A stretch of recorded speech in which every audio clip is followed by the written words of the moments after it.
Hi everybody, it's Lisa, and we are back to Tarot Memoirs, and today we're going to be talking about the High Priestess. So let's just get right into it. I have my books here and I've highlighted a bunch of juicy stuff. And oh, can I just say something first? Y'all are the only reason I'm making my bed.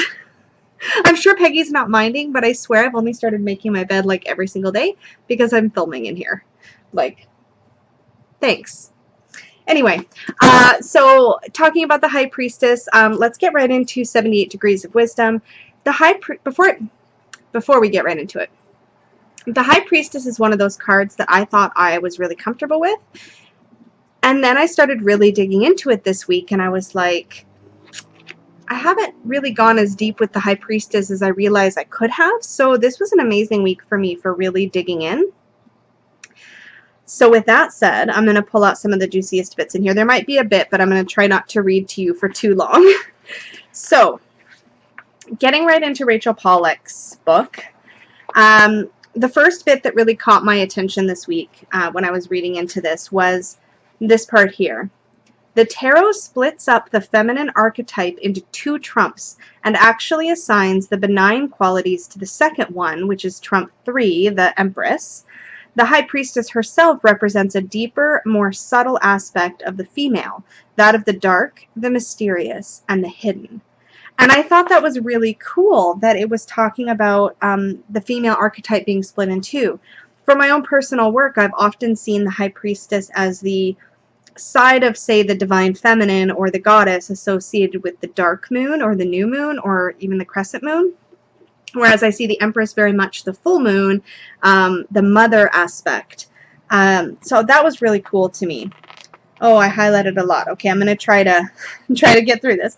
Okay, so this other piece I pulled out. The High Priestess represents all these qualities: darkness, mystery, psychic forces, the power of the moon to stir the unconscious, passivity, and the wisdom gained from it. This wisdom cannot be expressed in rational terms. To try to do so would be to immediately limit, narrow, and falsify it. Another thing here, the High Priestess signifies inner wisdom at its deepest level. There's a section here, I highlighted quite a large chunk, but I think this was really powerful for me. So, now most people assume that we are somehow forbidden to pass the pillars of the High Priestess. In reality, we simply do not know how to. To enter behind the veil would be to know consciously the irrational wisdom of the unconscious. Look carefully, I'll hold it up for you, at Rider-Waite Smith's picture, or Pamela Coleman Smith's picture here. See if we can get the glare off of it. You can see what lies behind the veil by looking between the veil and the pillars. And what lies behind is water. No great temple or complex symbols, simply a pool of water, a line of hills, and the sky. I don't know if that will show up here. Kind of barely, if it would focus. The pool signifies the unconscious and the truth hidden there. The water is motionless, the secrets in its darkest depths, hidden under a smooth surface. For most of us at most times, the turbulent unconscious remains hidden under a placid layer of consciousness. We cannot enter the temple because we do not know how to go into ourselves. Therefore, we must travel through the trumps until we reach the star and the moon, where we can finally stir up the waters and return with the wisdom to the conscious light of the sun. Whew, that was a really juicy bit there. It gave me so much to chew on. And then I went down this total rabbit hole with the pillars. So a lot of you will have heard before that the letters B and J that you see on the pillars here stand for Boaz. Sorry, I can't tilt it properly. Boaz and oh, I forget how to pronounce it, Yakin. The names given to the two main pillars of the temple in Jerusalem. Obviously, sorry, I've got to actually, forgive my clicks here, I've got to open up my notes for my actual memoir piece. Okay, so sorry, back to this. The two main pillars of the temple in Jerusalem. Obviously, the dark Boaz stands for passivity and mystery, while I forget how to pronounce this, Yakayan? I'm going to look it up in a second, symbolizes action and consciousness. Notice, though, that the letters carry the reverse indications. So there is a, let's see if I can get my preview up. Sorry, bear with me. I'm doing this in one take, so sorry for the lack of edits, but it's easier to just go straight through. So let me get this up so I know that you can see. Okay, there we go. So the pillar on this side is black but carries the white B for Boaz, and this one over here is white but carries the black J. This is like the dots in the Tao symbol, which it's referring here to the yin-yang, or the yin-yang symbol. The letters signify that duality is an illusion, and each extreme carries the other embedded inside of it. So this correlation to the yin-yang was like a total, like, aha moment for me. I was like, of course, there's always light in the dark and dark in the light. And I thought this was a really powerful layer to my understanding of the High Priestess. So that was really cool. Okay. So divinatory meanings. A period of passive withdrawal can enrich our lives by allowing things inside to waken. I thought that was really cool. Okay, sorry for all the clicking. I'm sorry. I needed to get my notes up. Okay. In its most positive aspect, the High Priestess signifies the potential in our lives, very strong possibilities that we have not yet realized, although we can see them as possible. Action must follow or the potential will never be realized. And I wrote here awakening. So there's this idea of like that inner knowing or that inner wisdom and that awareness that something has to shift perhaps in our lives, or that there's a path we're being pulled to.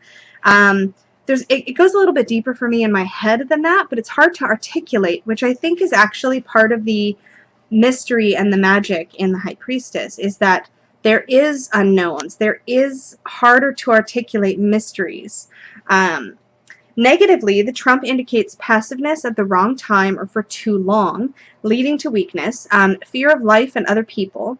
It shows a person with strong intuition who cannot translate feelings into action, or a person afraid to open up to other people. So that was, those were the bits that I pulled out of 78 Degrees of Wisdom, and there's a lot more in there, but those are the pieces that I really wanted to share. And you'll have to forgive me because I have a frog in my throat for some reason tonight, so I am sipping out of my Little Pony sippy cup because I can't be trusted not to spill things, which I may have mentioned in another video. But so let's go into Holistic Tarot next. And I took most of my meaty bits out of Rachel Pollack's book on this card, but there was a couple things that stood out in this book.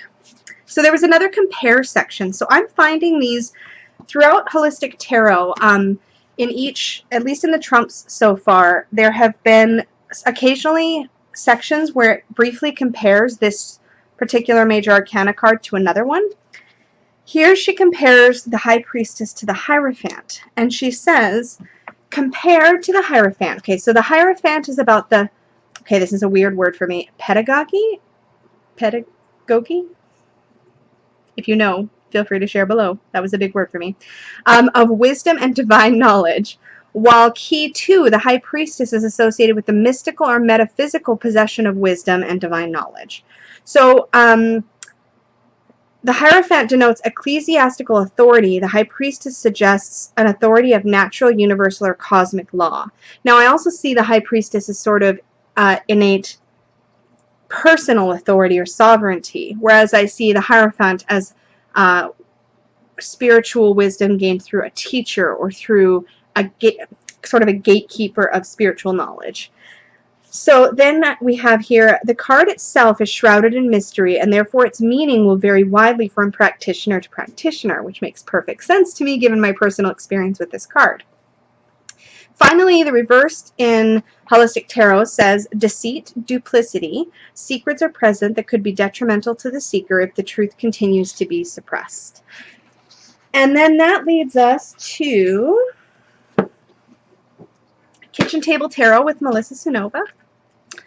And our action phrase for the High Priestess is really powerful. It is in this little section here under the picture, is I am knowing, which is pretty powerful. The High Priestess is looking straight ahead. We don't get her profile. We get to look her right in the eyes. We have to be brave. I thought that was really cool. She is the keeper of secrets. She decides who sees behind the veil. And the interesting thing here is that the High Priestess is really ourselves, of course, at least in my interpretation. She wants you to look harder, ask questions, and dig deep. When this card is inverted, it can mean that someone is being superficial or shady. So that's the straightforward bits that I took out of Kitchen Table Tarot for this week. So let's get into some card images. So I am going to show you again the Pamela Coleman Smith version. Sorry for any glare. See if I can get a little closer for some focus. Pull it in front of my face. There we go. I wonder if that like makeup trick actually works. It totally does. Okay, I might have to do that. Okay, so that was our traditional. I'm not going to hold it up this time as a comparison because that I always drop it. So we're just going to go. So this is my Osho Zen Tarot version of the High Priestess Inner Voice. And this is obviously, because this was the first deck that I worked with, this is the version I first got very familiar with. And so I got to know the High Priestess as an archetype of intuition and inner knowing from the very beginning. So that's sort of my foundational understanding of this card. In the Shapeshifter Tarot, we get, let's move it in front of my face a little, the Sorceress.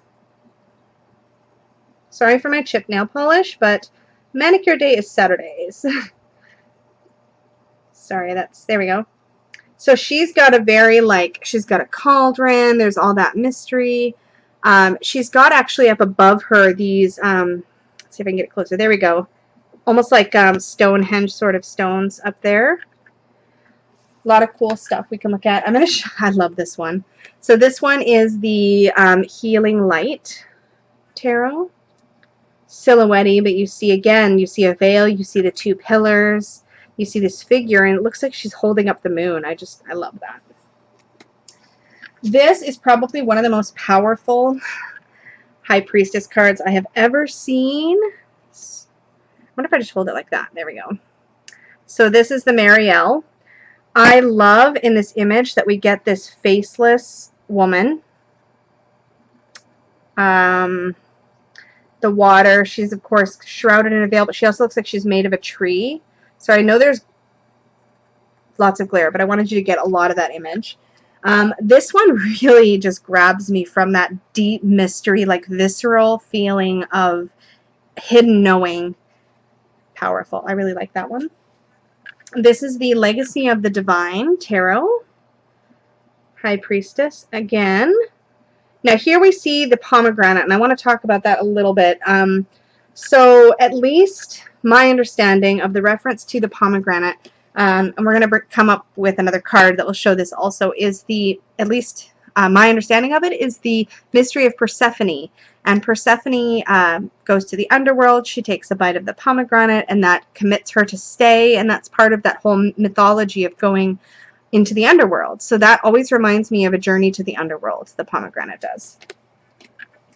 I love this access to mystery and divination we see in the Everyday Witch High Priestess. Let's see if I can hold it properly.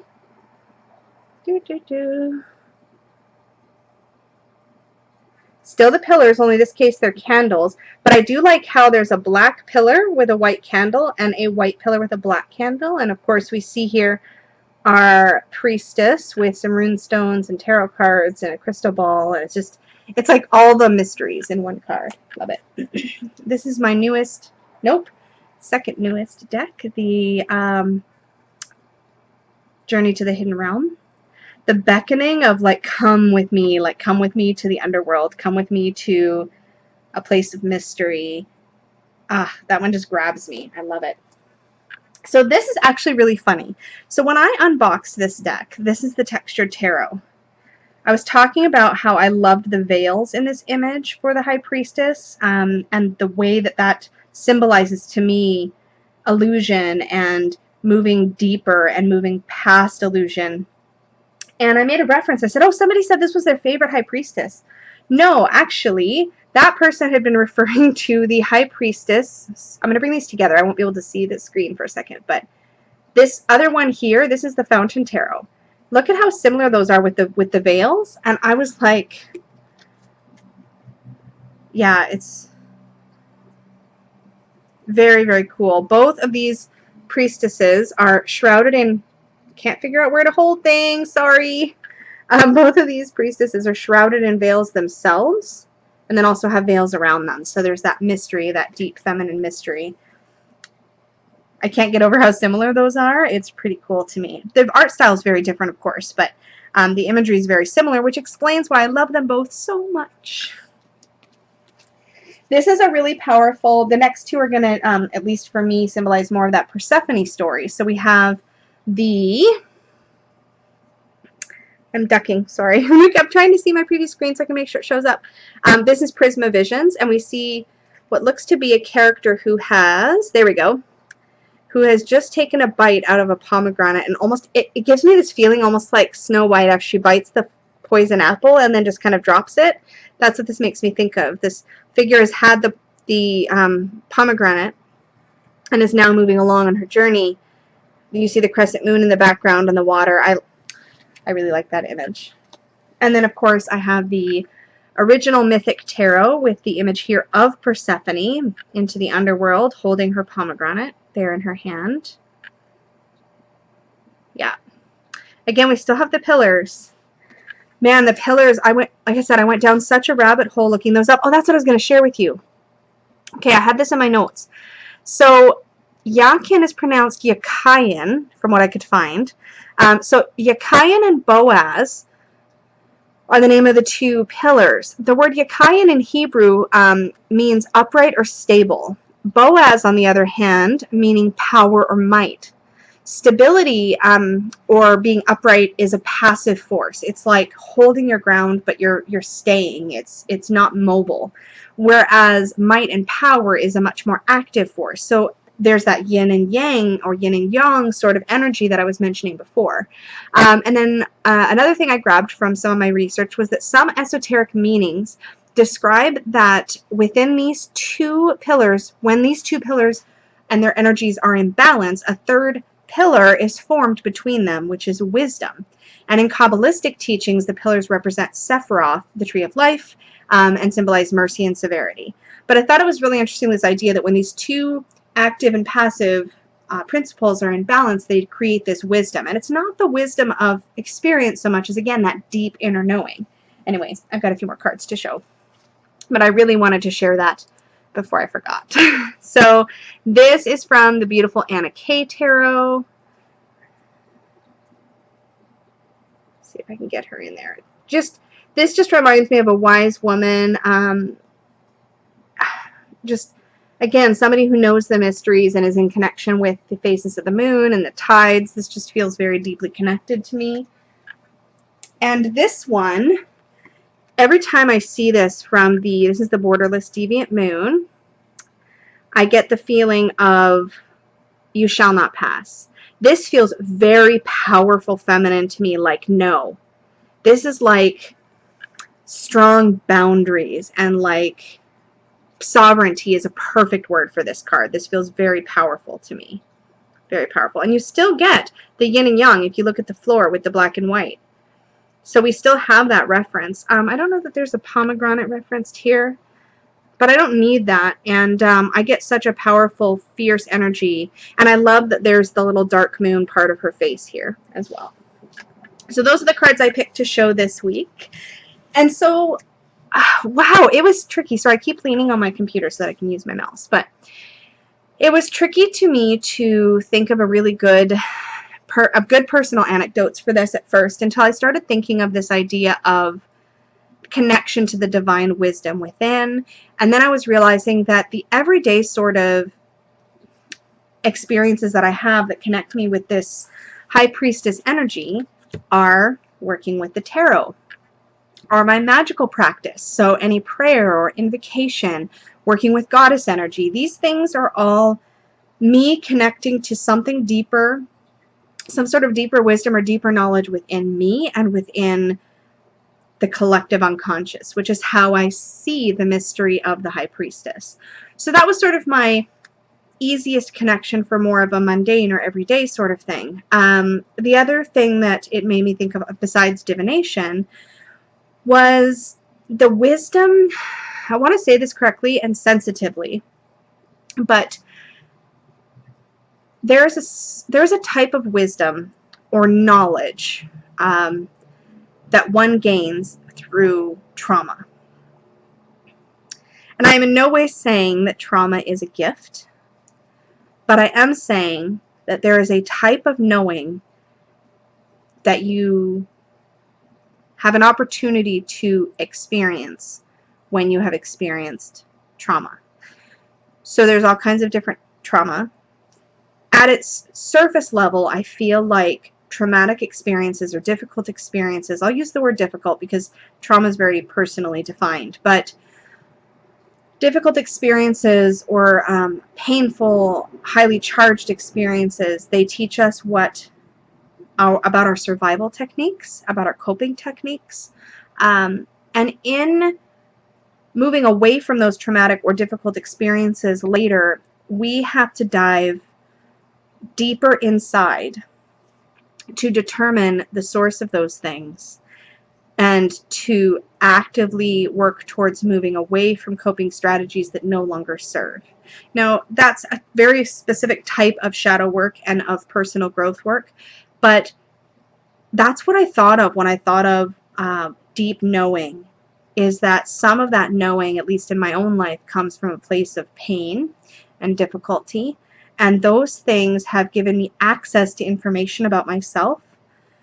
Again, not a gift, but one can mine gold from these experiences, or at least I feel like I've mined gold.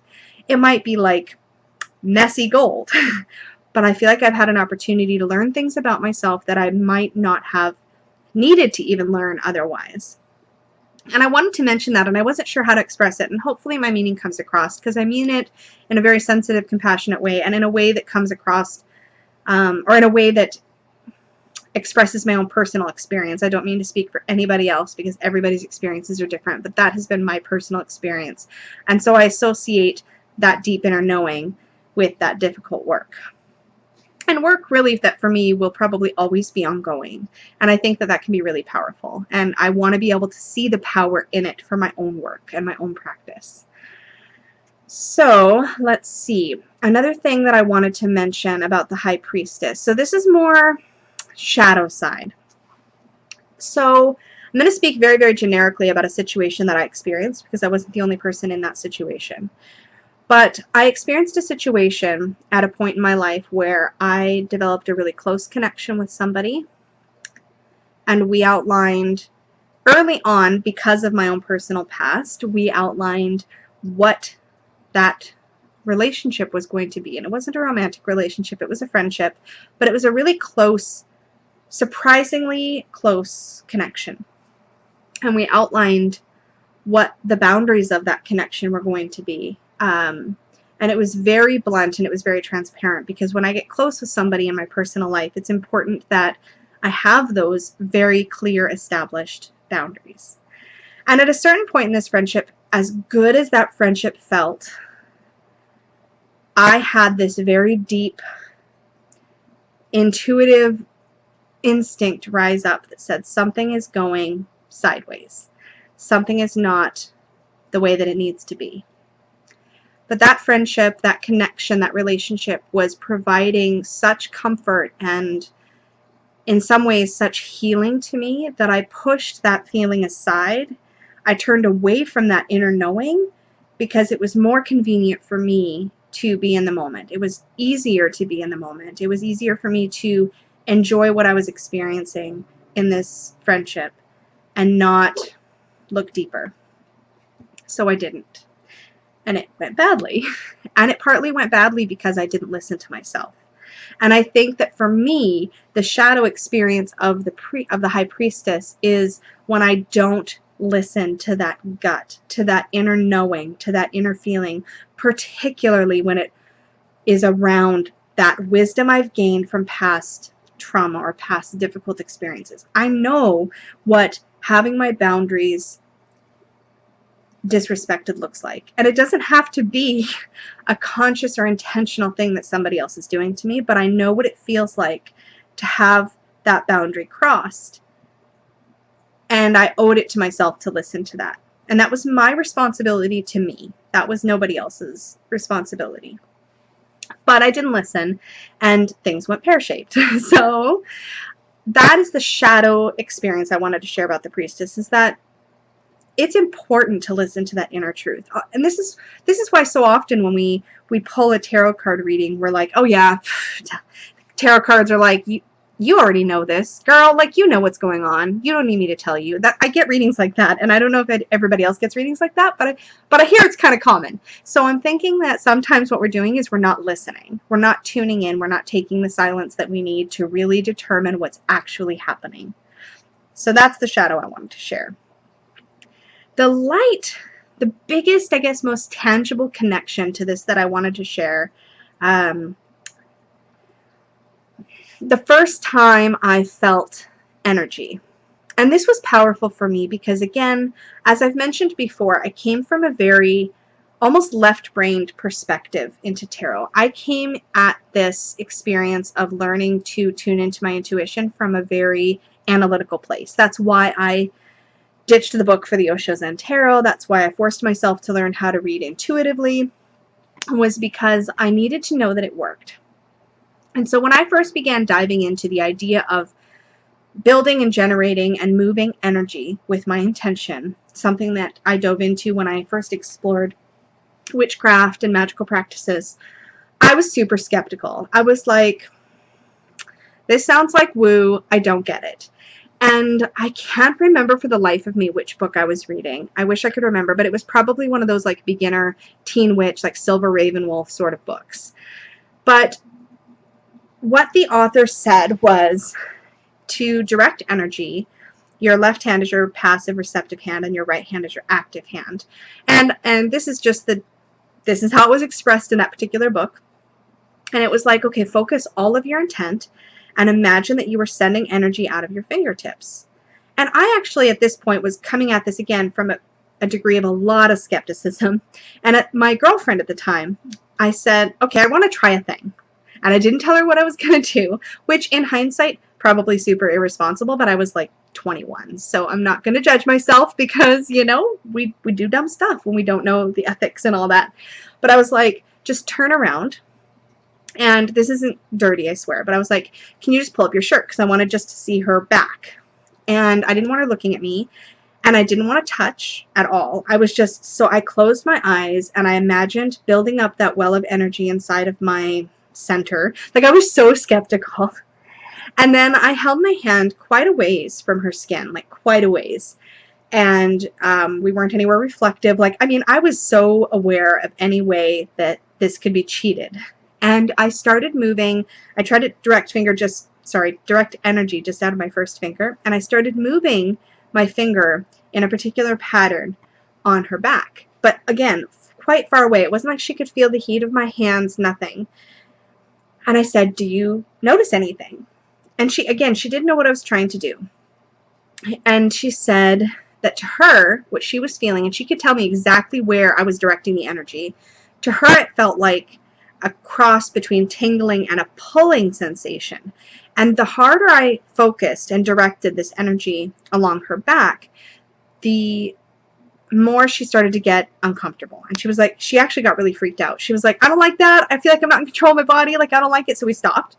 And I was sold. I was like, okay, this is a thing. And after that, I knew, based on how it had felt, how my fingertips had gotten hot, how I had felt that tingle. And after that, I had a tactile memory to associate with directing energy and feeling energy and moving energy.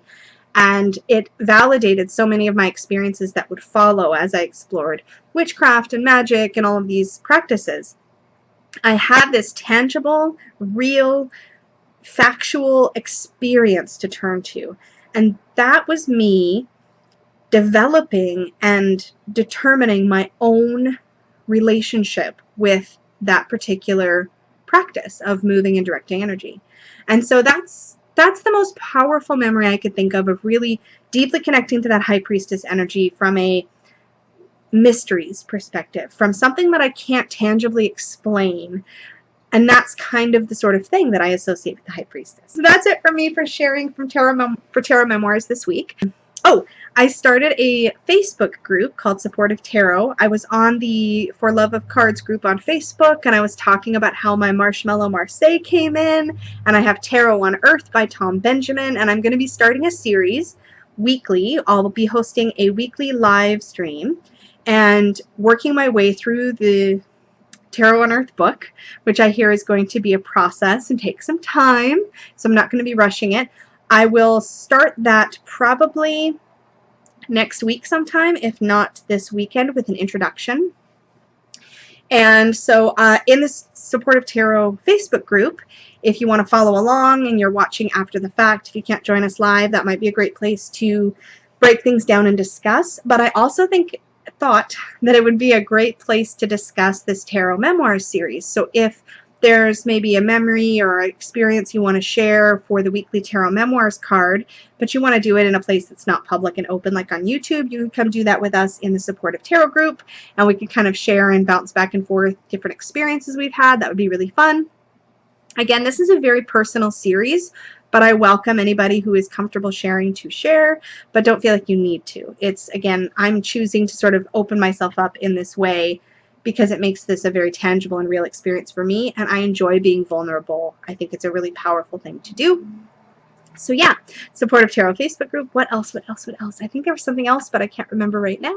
So I think that is it. Thank you all so much for joining me. I will be back tomorrow.